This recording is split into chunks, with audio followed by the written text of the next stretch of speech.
Recording is on. Hi, everybody, and welcome to the second episode of Beyond Talking Points. It's your co-host, Matt, here with my fellow co-host, Matthew. And today we have a more structured episode compared to last week. So this time we're going to talk about the 5 CNN town halls that happened last week. So the Democratic candidates that got an hour allocated to them by CNN. So we're going to talk about Amy Klobuchar, Elizabeth Warren, Bernie Sanders, Kamala Harris, and Pete Buttigieg. What we kind of did is, instead of breaking down like the whole town hall, because they're kind of repetitive, we each had one takeaway that we wanted to talk about from each town hall, and then we'll discuss that takeaway. We're aiming to do about 5 minutes each for each of our points, so we can get 10 points down in under an hour. That's our idea. Some topics we're going to talk about more than others, and yes, some are just going to be quick rants from one of us. Others are going to be a little bit of debating and sparring about how we see the issues. It should be fun, and I think there is a lot more we're going to disagree on here. So to start with Amy Klobuchar, my big takeaway was how she talked about specifically reducing cost of pharmaceutical drugs for Americans. So this was a point that came up in a lot of the town halls, especially even in the past before these 5. A lot of people are talking about reducing pharmaceutical prices.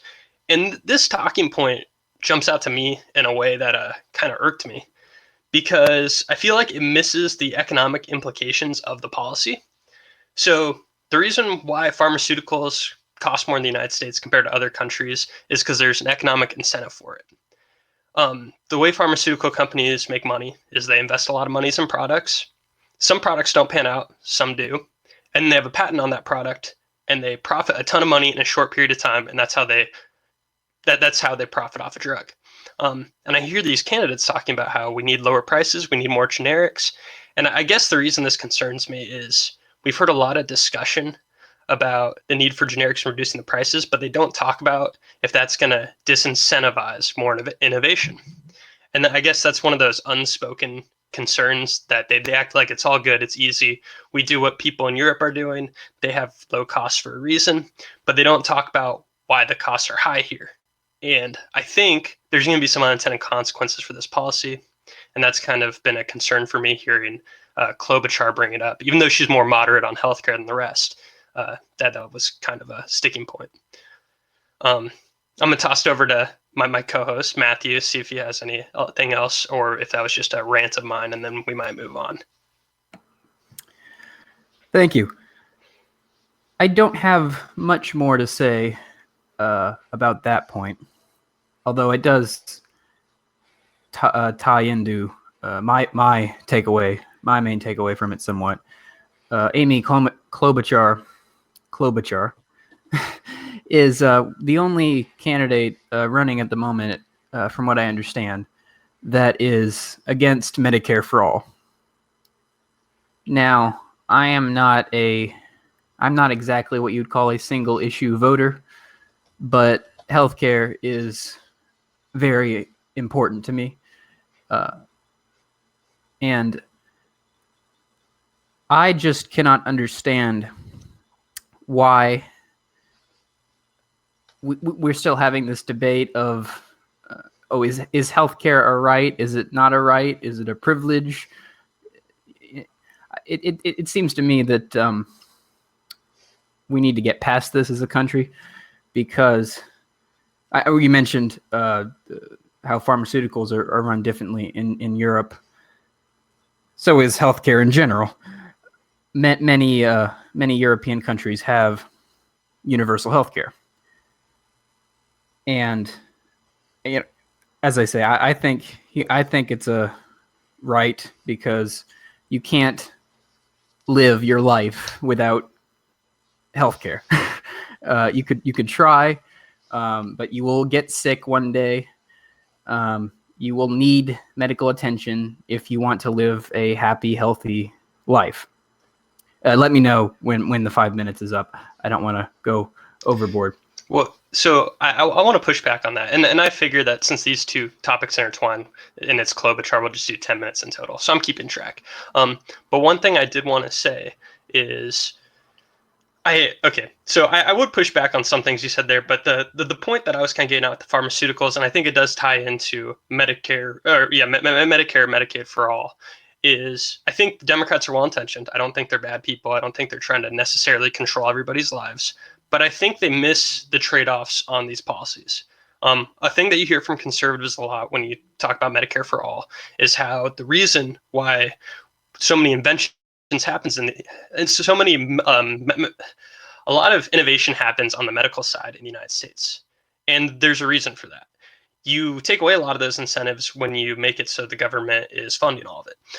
So I see that firsthand. Pharmaceuticals, like pharmaceutical companies, need to profit for a short term to make up all their ROI and all their failed products, and that's why they cost so much for a period. And then you let generics in.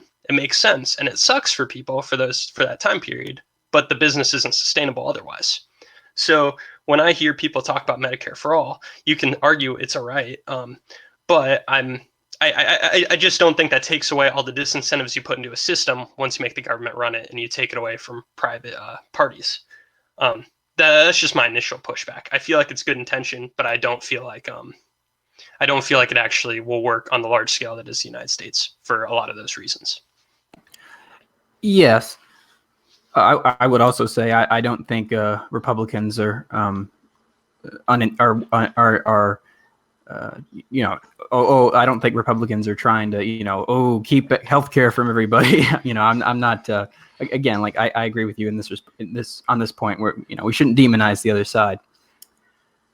But I think where we disagree is where you see innovation, I see bureaucracy. I see just a healthcare system which is not serving the needs of the majority. Again, of course, I don't have the numbers on me at the moment, but I mean, of course, we'll go into Bernie Sanders, but he talks about this, and I agree with him. I think we have some of the worst outcomes for a first world nation, and we put so much money into it. So that would be my rebuttal. Okay, well, I think there's a lot there. I guess the first thing I'd push back is I don't think our system's good, but I also don't think our system is a good example of a purely privatized system. I think the real issue comes to the fact that insurance is tied into your job. There is no reason why your insurance should be attached to our job, but it is because it's a perk that keeps people in their jobs, so it benefits employers. I don't think this easy solution is we make the government run it. I think the solution is we figure out ways to avoid all this tie up with employers. And then there are some other bureaucratic elements, which I totally agree with, but I don't think that'll be solved with government. One innate feature of government is it's not bureaucracy accidentally. Government has to be accountable. That's why every single time a government agency opens up, it's bureaucratic, because they have to prove that they meet all the standards that Congress sets for them. They have to show like, oh, this person qualifies for this program for all these 10 reasons, which inevitably requires tons of paperwork and tons of employees to go through and double check all these things to make sure there's no abuse. So the fact that the government runs something and it's accountable to taxpayers inevitably makes it more bureaucratic. I don't think healthcare is any exception. If you make taxpayers fund healthcare, taxpayers need to be shown that their money is being used effectively, and it's going to beget more bureaucracy. So although I agree our current system is bureaucratic, I just don't see Medicare for all fixing that. We got a minute left. If you want to just do a closing point on that before we move on to Elizabeth Warren. Sure. I don't think bureaucracy will ever totally go away. I would just say that there are some bureaucracies that work better than others. And when it comes to healthcare, I am certainly willing to allow the government to help in that respect. In other areas, I am more anti-government intervention. But in this respect, I think it's the government's job. Nice. I think this is the first of many times we'll talk about this, and I think it'll be fun. I'm sure. There's a lot more there for both of us that both of us want to say. But moving on to Elizabeth Warren, the first thing that jumped out to me there was her big plan of rolling back student loans. So She pretty much said that any household that makes less than $250,000 should have their student loans forgiven. And then she explains that she wants to pay for this with a wealth tax on the super rich who have 50 million in wealth or more. So I hate so much about this, so let me try to break it down. So step one, people who have college degrees are going to be higher earners over the course of their life than people without college degrees. You're essentially rolling out a plan that subsidizes the decision of people who are middle and upper middle class and not poor. Generally, policies that are from the left help the people who are actually impoverished, so you can make a good case that you should use government intervention to help them. This is a case of it affects a lot of people, but they're actually people who are pretty well off. Having debt sucks, but there are people who are going to live middle class, upper middle class lives. So that's the first thing that bugs me. Second is the wealth tax. There's a lot of pieces you guys can look up out there, but it's really impractical. If somebody has $50 million in wealth, you're taxing their everything they own, right? So if somebody owns a ton of real estate because they're a very wealthy person, you have to get somebody to then appraise every piece of real estate they have, and then like every piece in their art collection, and then you have to deal with the disputes of the super rich over how much their stuff is actually worth, all to put a number on how much you should tax somebody. There was a lot in the whole Trump, how he owned real estate and his taxes that had come out on Rachel Maddow's show a couple years ago. And it was all about how there might have been some fraud there with them saying property was worth less than it is. That's what's going to happen with this kind of tax. People are going to say, no, this estate's only worth this much money. And the government's going to say, no, it's worth way more. And then you're going to have disputes. And you're actually going to have a hard time valuating these illiquid assets. It's just not practical. A bunch of countries in Europe have tried it, and most of them dropped it for a reason. And the last thing about the tax is it also might be unconstitutional. We had to do an amendment for the income tax. There's a whole case about why the wealth tax would be unconstitutional and wouldn't even be able to be put into practice. So those are like three things I initially hate. I did see a great tweet that said something along the lines of, I want somebody to defend this policy and use it in this framing. And the framing was, I think we should use the government's monopoly on force to make taxpayers pay for your college debt. And it just doesn't seem like a good way of using taxpayer money. It also will cost like $1 trillion. So that's my 3-minute rant. I just kind of went for it there. So your thoughts on her rollback of student loans? I will admit, I am not an expert in tax policy. I know you're not either, but you're an economics major. So I suspect you would know a bit more about it than I would. I am not, from what I understand, I am not against her plan to roll back student loan debt for anyone with a household income below $250,000 a year. I'm also not against taxing the wealthier more. And I'll tell you why. If you tax a poor person more, they have nothing. If you tax a middle-class person more, they become poor. If you tax a rich person more, they become slightly less rich, perhaps higher upper middle class. Now, I don't have a problem with that. I know, nobody likes to pay taxes. When I got my first paycheck and I looked it over and I saw the taxes that were taken out, my gut reaction was, oh my God, why did they do that? How unfair. But we have taxes for a reason. Taxes go to pay for schools, to pay for roads, to pay for infrastructure. Okay, but real quick, I do want to push back on taxes do pay for some things, but you're saying that not only are you okay with taxing rich people, but you're okay with taxing rich people to pay for upper middle class people's loans and middle class people loans. $200,000 in household income is a lot of money. Like, I get that loans are tough, but I don't know. I just felt the need to push back on that because we're out of time and we need to move into your part on Elizabeth Warren. I do appreciate the pushback, and I hated to cut you off there. I just had to say something before we ran out of time. So go ahead and talk about your takeaway from her town hall. Yes, I have a bit more to say about my takeaway. I'm sure we'll touch on tax policy much more in the future. The one thing that struck me when I watched the town hall, she is incredibly gung-ho about impeaching the president. Now,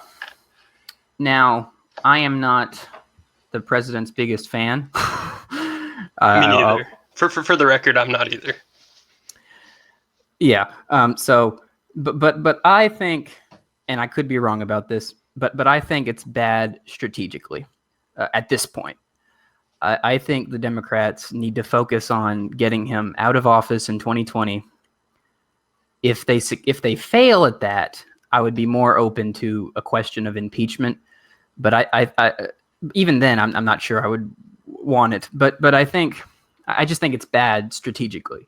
I think it's going to seem as if, the Democrats are just the anti-Trump party, and therefore, and that's just going to play into the narrative of, Trump's an anti-establishment candidate who these terrible Democrats are trying to ruin his policies, because all he wants to do is shake up the system and help the average guy. And of course, I don't think that's true. Yeah, I get a lot of that. I don't necessarily think it's smart for Democrats to actually impeach, but I do think there's a lot of benefit from saying that you want to impeach him. The thing is, if you look at the primaries right now, Elizabeth Warren isn't going to get ahead because she says she hates Trump, because every candidate in the field hates Trump. So I don't really think she gets a lot of political capital from it. I do think if they actually did impeach or attempt to impeach, that would just make Trump more likely to get elected.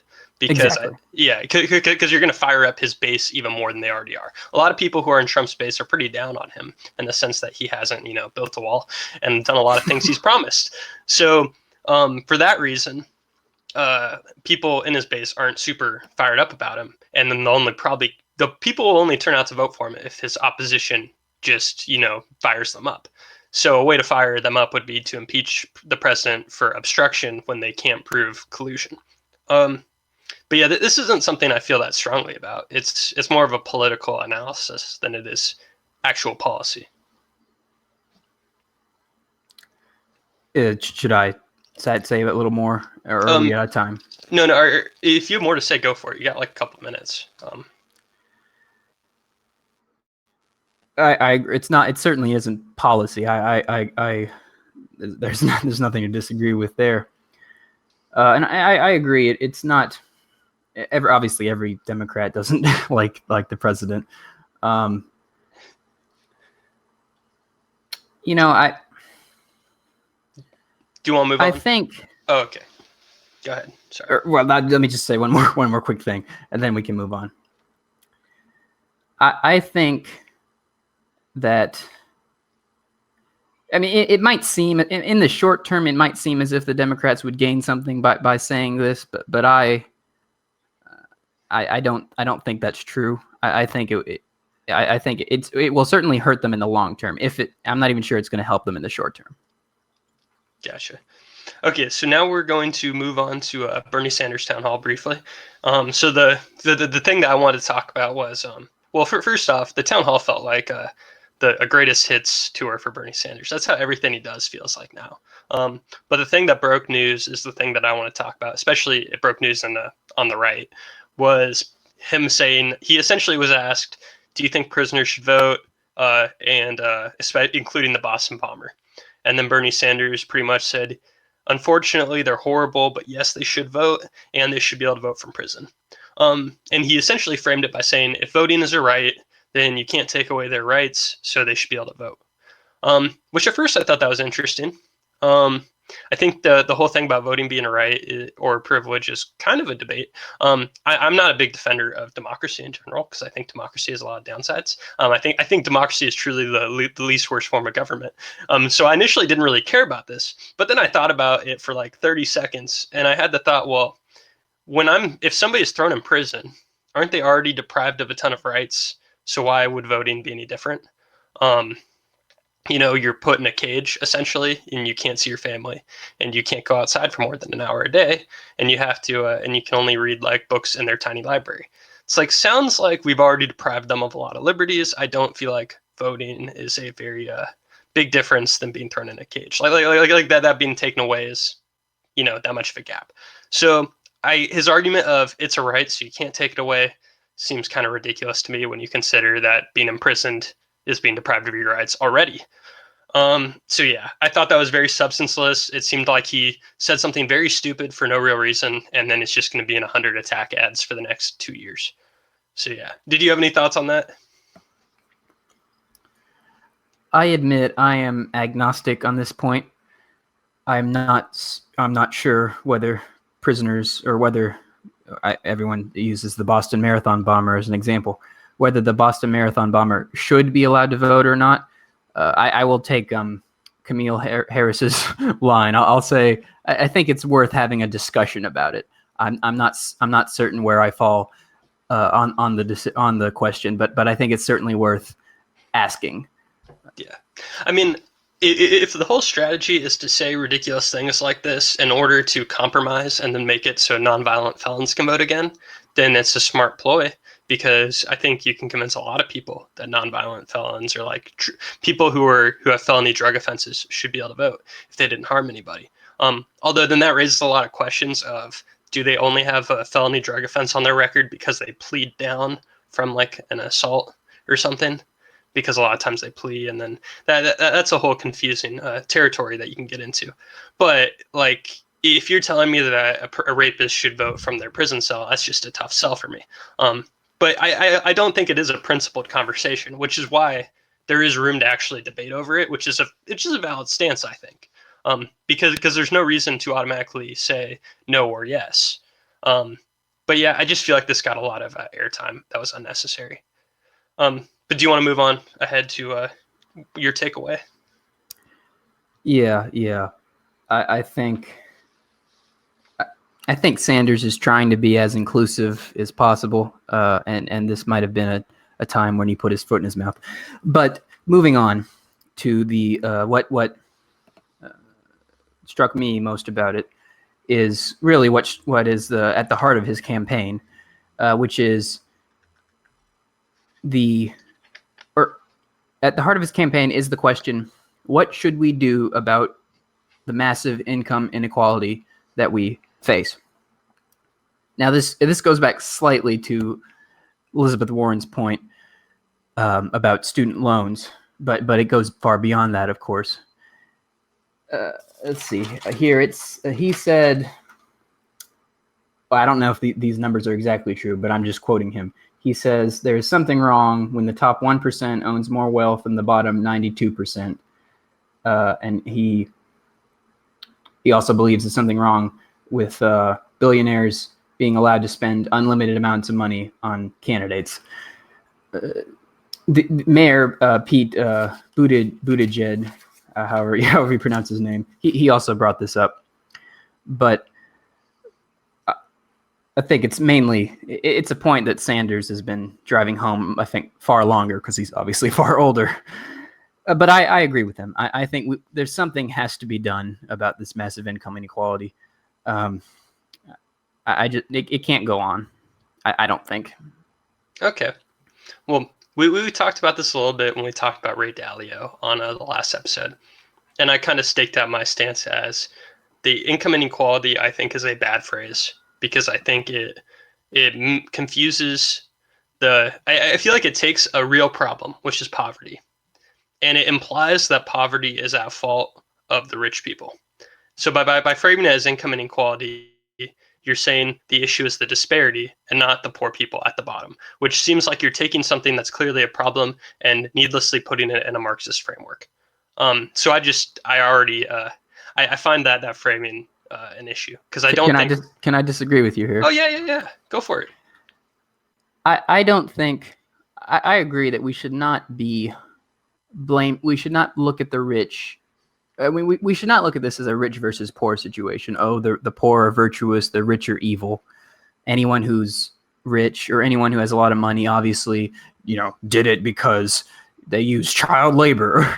Obviously, I agree. We should not look at this in a black and white manner.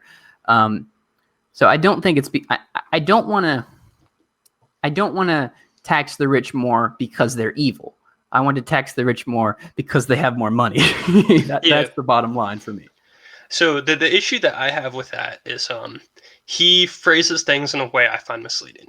So currently I live a great lifestyle. I don't have that much money at all. And I can do a ton of things because we live in the United States where there are lots of products I enjoy that are very cheap. My rent is cheap and I'm happy. And my wealth, if you look at it, is a person in the middle class has infinite times more wealth than I do because I have loans. So my wealth is negative. So when Bernie Sanders says things about how a top 0.1% has more than a ton of America, well, it ignores the fact that there's a huge margin of people at the very bottom who have negative wealth. So anybody in the middle already has more than all those people combined, and then some.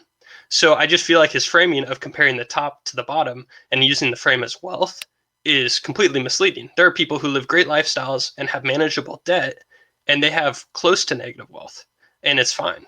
But it just kind of flows into his preconceived orientation and how he looks at things. I understand some people are struggling. A lot of middle class people do struggle, but I just don't feel like the answer is necessarily government, and that's kind of the cudgel he beats you with. He beats you with these people are prospering while these people are not. So clearly, we need to take some from them and give it to others. It just doesn't seem like a be-all answer for me. And you can have a quick rebuttal to that, and we'll talk about it a little bit more later.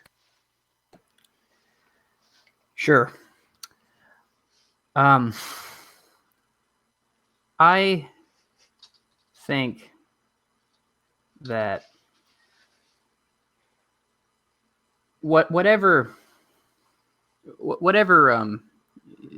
tax bracket you're in, however much your income is, we as a society should want everybody to have the basic necessities.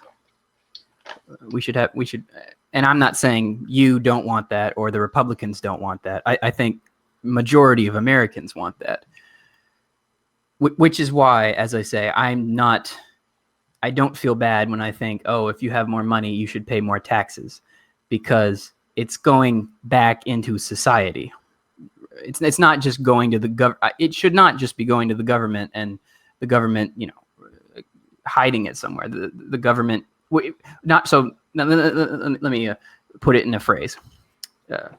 Not only do we need to change tax policy, we need to change how those taxes are used. Okay. I'm going to not respond to that because we do not have time on this topic. There's a lot there. It'll come up in the future. I have some willpower, though. So we're moving on to Kamala Harris's town hall. The thing that caught my eye was it was kind of a throwaway line. It got a lot of media coverage. She essentially briefly talked about guns, and she said if she becomes president, if Congress will not act, she will, which implied she was willing to use executive power to enforce gun regulations, which one of the few good things about Trump and everybody in the Democrats hating his guts is I thought that would make them weary of executive overreach. But apparently it only took one CNN town hall before Kamala Harris opens up about how she's okay with using the executive branch to create legislation that Congress should enact. So I hear people say this kind of sentiment a lot, though, on a lot of issues. To give Kamala Harris some credit, this is not a unique thing to her. She's not the only person I think that's making this error. A lot of people say Congress is broken, so the president should act. Like it's just an obvious thing.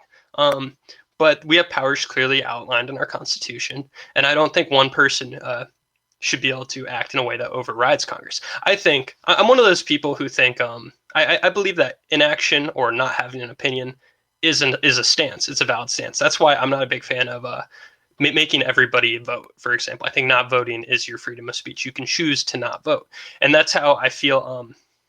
I feel like Congress not making an action is still Congress doing its job. It doesn't have enough people to agree on a piece of legislation. So it not passing a piece of legislation is Congress essentially making a stance on that issue by doing nothing. So when we have gridlock and then nobody compromises, then we agree the status quo is better than whatever we come up with for compromising. The executive's job isn't to say, well, you guys couldn't fix it. Like you're essentially forcing this normative definition of what fixing it is to fit the president's preconceived notion on what it is to fix the problem, right? So this is just executive overreach to the highest degree. I don't like it whether it's a Republican or a Democrat. I'm not happy that Kamala Harris owns up to it without even, having more than 10% in the polls. She's already like, yeah, I'll do that. Executive overreach, here I come. So I was not a fan.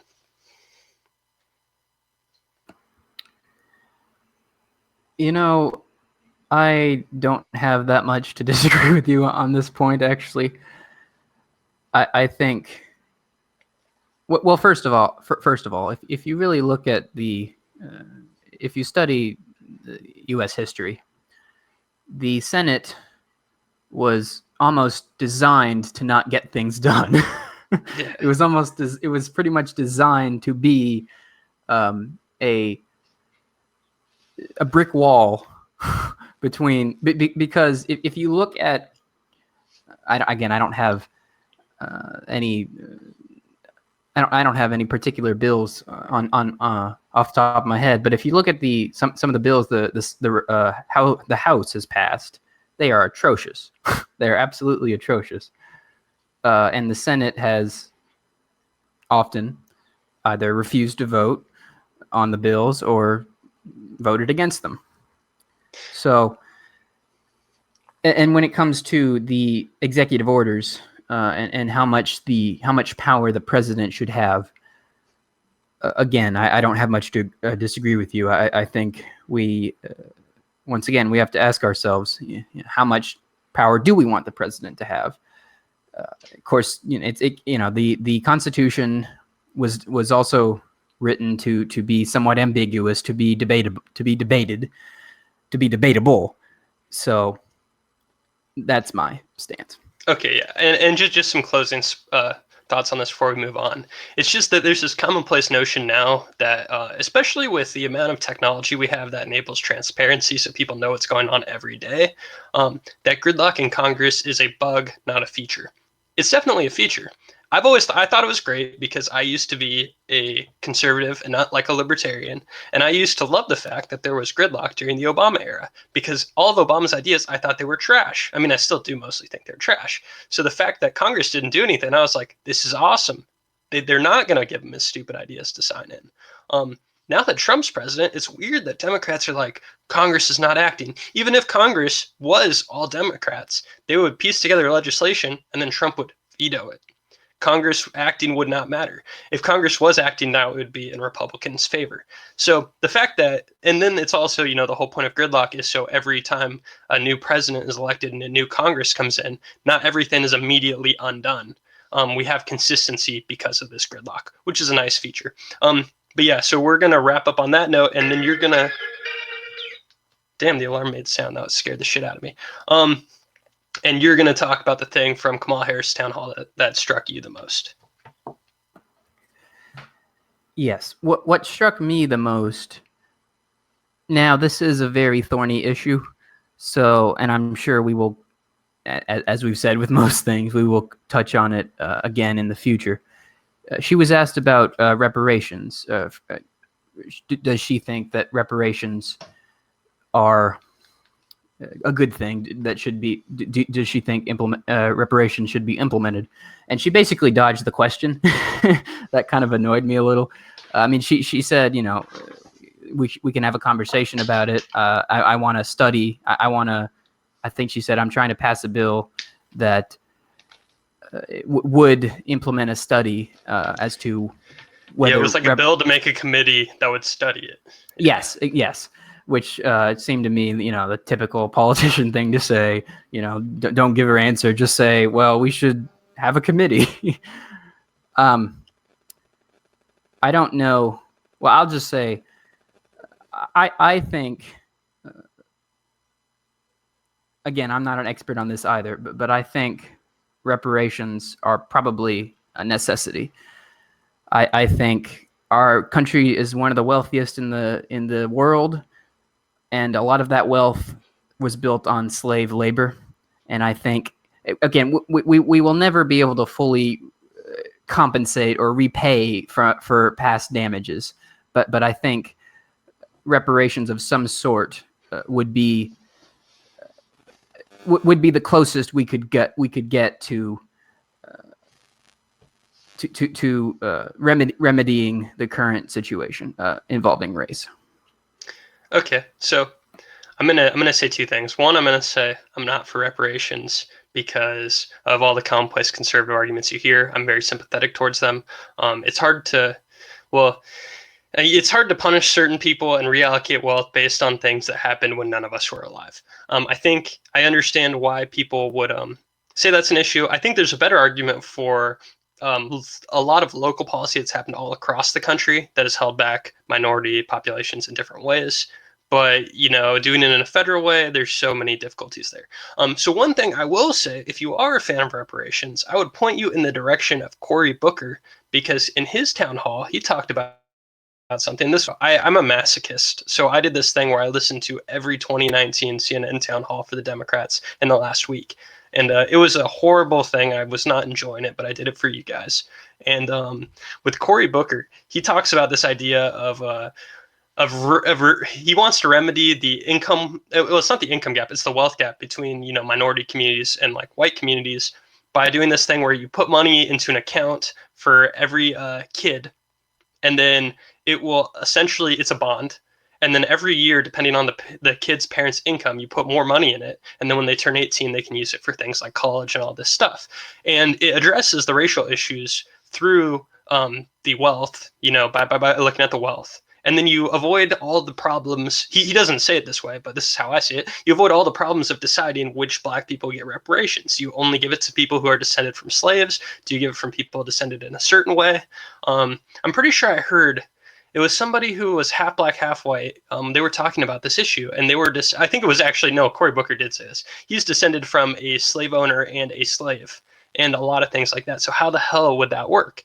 The easiest way, if you think the real issue is actually racial wealth, is just addressing wealth as a whole and trying to equalize that for kids who are poor to like kind of to level the opportunity when they turn 18.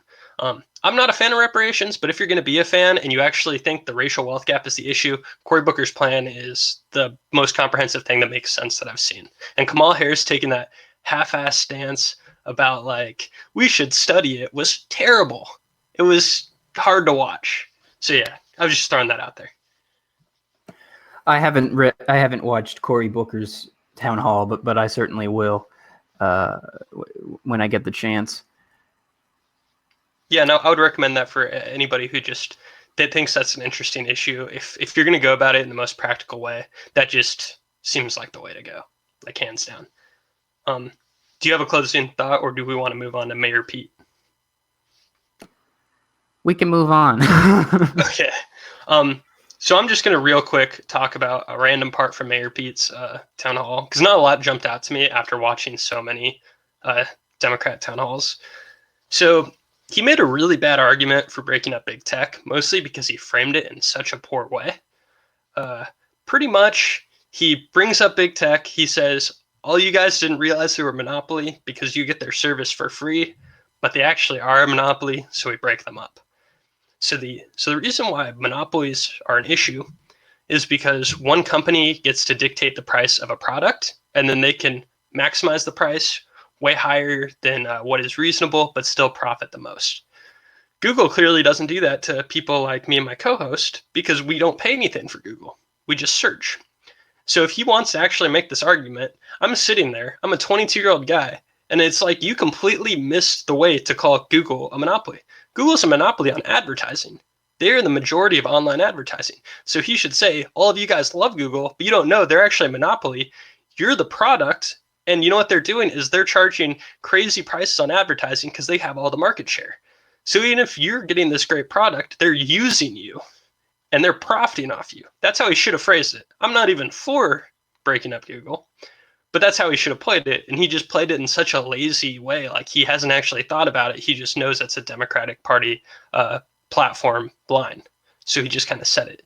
I just thought it was lazy, kind of drove me nuts because it's this young guy who I was listening to him and I felt like he could be the Obama of this race.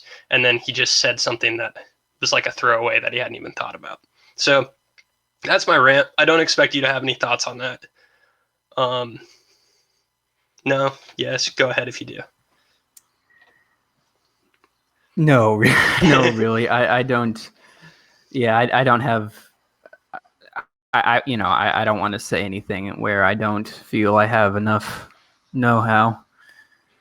Gotcha. Then I'd just be talking out of my ass. No, that's totally fair. That was like a weird thing that struck me, and I had to say something, and I don't expect most people to have even noticed that line.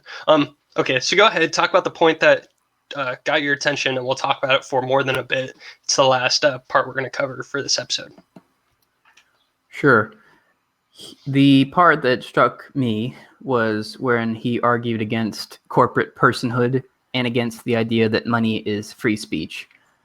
We already talked about the money part slightly with Bernie Sanders, but we didn't talk about corporate personhood with, I think the law was Citizens United, if I remember correctly.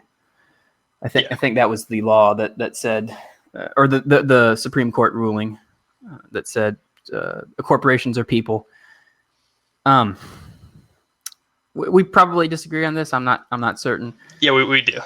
Okay. Because I am I'm dead against the idea that corporations are people, because then, in my view, you just get, or it's very easy to live in a country where corporations dictate policy. And I think, there's nothing wrong with corporations in and of themselves. But when you give a corporation personhood, I think you give a corporation way too much power. Okay, so I guess this is where the argument loses me. I end up coming off as a Kantian in the way I think, because I'm very much a means to a person.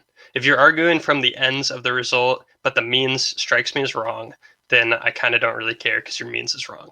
So the issue that comes to me is a corporation is really just a band of individuals who are working together to a product, and it all benefits them. So like when I worked at a financial firm briefly, I was paid a certain amount of money to show up there. I was an individual. I worked for the firm.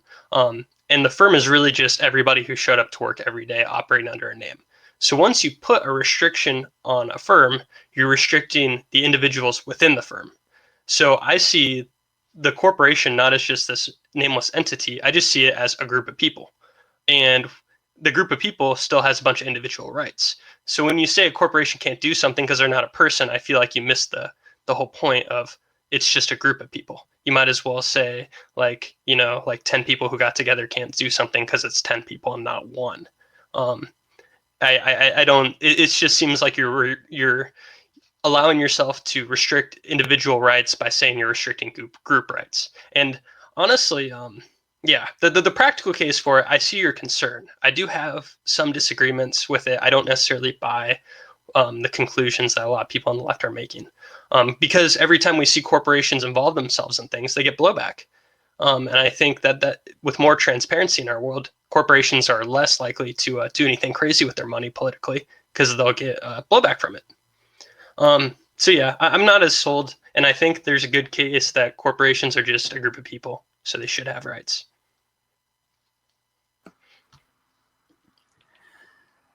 If you want to talk about money in politics, though, like specifically money in politics, not on the corporate side, but on the individual side and rich people, I am definitely in disagreement with you on money being speech.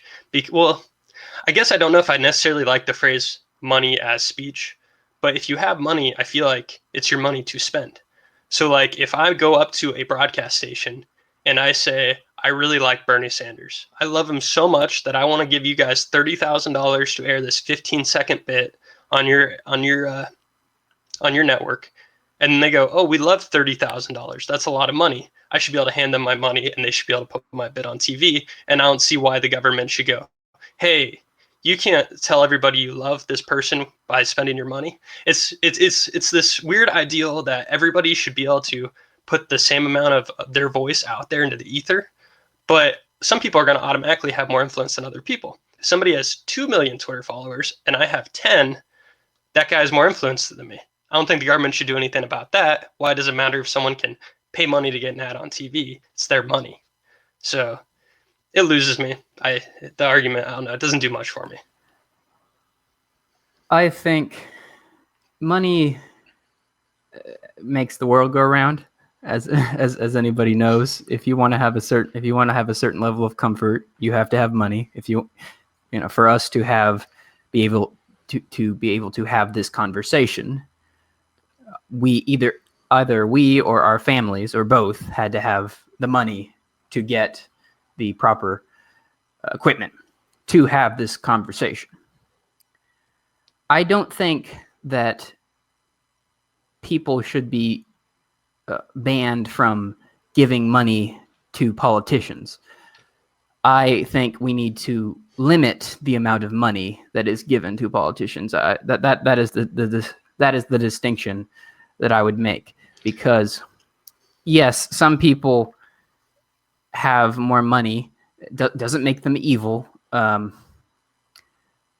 it does cause an unfair advantage. So one thing that I would implore people to look into is there's actually some research out there about money being put into elections and it not being correlated with the people who win. The best argument, I think, for money not being in politics is when people make the gatekeeper argument and pretty much think that a candidate can only even get nominated for their party if they have a certain amount of money, and they're going to end up being like establishment pawns for their party. I thought that was pretty convincing until Bernie Sanders and Andrew Yang showed up, and both of them aren't supported by a ton of money. You see more and more Democrats renouncing taking money from corporate PACs, and they're getting spotlight without taking that money. From what I see it, the amount of ad money spent isn't going to flip people from Donald Trump to Bernie Sanders or Bernie Sanders to Donald Trump. I just think it's an overstated thing. I don't think there's a lot of evidence that it really makes a huge difference. And without a ton of evidence, you're going to limit people's rights. Even if you're saying we put a limit on $20,000 from a person, you've now legally prohibited a consensual transaction of that $20,000 and first dollar. And I just don't see why, if you can't even, there's not conclusive evidence, irrefutably, that it makes this huge, horrible impact. Like, I get that it's unfortunate, it makes things inefficient, but you're stripping people's rights. It just doesn't do it for me, man. I don't quite follow the argument that we would be limiting people's rights. Well, because that's what it means to be in a society. We're constantly juggling what rights should an individual have and what rights does an individual not have. So I don't think I don't buy that argument. I think you certainly have the right to do what you want with your own money. Your money is your property. Money is property, right? If you have $10,000, that's your $10,000. You can do what you want with it as long as you're not hurting another individual. Me buying television space ads or ads online isn't like physically harming anybody. I'm just saying, look at this shitty ad, and everybody hates ads anyways. It's like, if I want to buy that, I can buy it. It's just like how I went to get lunch and I bought a sandwich. That's why I chose to use my money. It's not harming anybody. It's not a crime. But you're making it illegal. Well, I disagree.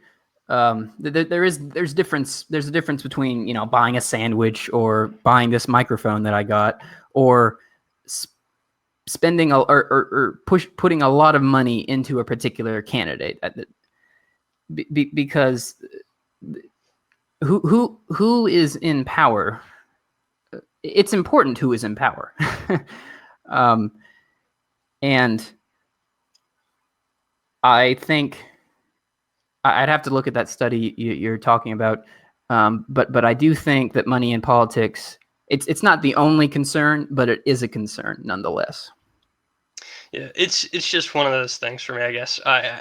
It's just, if somebody has money and they want to do something with it, I'm not going to stop them until it hurts somebody, right? As long as there's a consensual. And I would argue it could potentially hurt somebody if you funnel money into the wrong candidate, or into a candidate that is going to perpetuate bad policies. Okay, so I think the reason why that loses me is because the problem isn't that you funneled money to them. The problem is that then they harmed someone, right? It's like how I think it's fine to do cocaine, but it's not fine to punch someone in the face when you're on cocaine. The problem is you punch someone in the face, not the fact they did cocaine.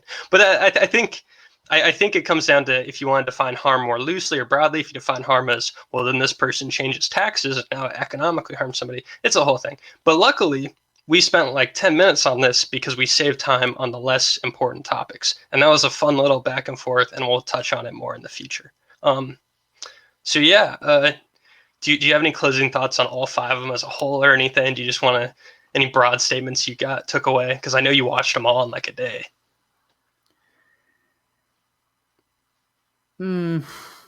I think 2020, or I will be very curious as to who gets the nomination. I think there are some. I think the candidates, most of the candidates, I could see myself voting for. Perhaps not all of them. And I obviously. The more time, the more the longer the campaign goes on, the more specific I'll be able to get. But I think that I think the Democrats are. I think some good candidates are coming up. The question is, will the Democrats have learned from their mistake in 2016, or will they continue on putting a square peg in a round hole? And if they continue putting a square peg in a round hole, then I think we're in for some real. We're in for it. We're in deep. Yeah, and I'm sure there's going to be a lot more town halls that'll come up that we'll get to touch on, and there's going to be debates at some point eventually. And Joe Biden officially announced he's in the race, so we're going to see how that shakes out. So this will be fun. I'm glad we covered this as much as I mean, if you can't tell from how I took how I feel about every point we've talked about today, I was wincing a lot while I listened to all the town halls. But I'm looking forward to diving more into the issues. I'm going to try to listen to Andrew Yang's book on audiobook soon. So maybe we'll have a substantive conversation about more policies in the near future. So I have seen his town hall as well. Yeah, his was he's an interesting guy. He has ideas. He comes off smart. But yeah, so to wrap things up, if you want more content, we're going to be posting on here weekly. We record these Tuesday nights, so expect them either late Tuesday or Wednesday. You can follow me on Twitter at Matt Keck blog. My last name's Keck, spelled Keck, not Kek. So don't confuse those. Yeah, I don't know if you want to tell anybody where they can find you, or if you just want to reiterate what we do. If anyone wants to find me elsewhere, they can find me on YouTube. Just type in The Anti-Philosopher. That's my YouTube channel name. I try to post videos on there when I can. But news, politics, hobbies, and anything that really catches my fancy. Yeah, just if you like this podcast, share it. Come back every week. There are all sorts of podcasts you can listen to. We obviously can never hope to be the be all end all, Yeah. but we hope we can spread the necessary information and entertain a few people along the way. Yeah, and get some of our thoughts out too. And I did want to add that if you do check out my Twitter, I do every now and then you hear the prolonged rants I go on this show sometimes. I might be doing a little bit of an offshoot with some videos of me going on similar rants, and then sometimes I post stuff on like Medium when I just feel the need to throw all my thoughts into like a 800-word essay. So yeah, feel free to check us out there. But overall, yeah, that was good. That was fun, and I look forward to doing this again next week. So signing off, it's Matt and Matthew.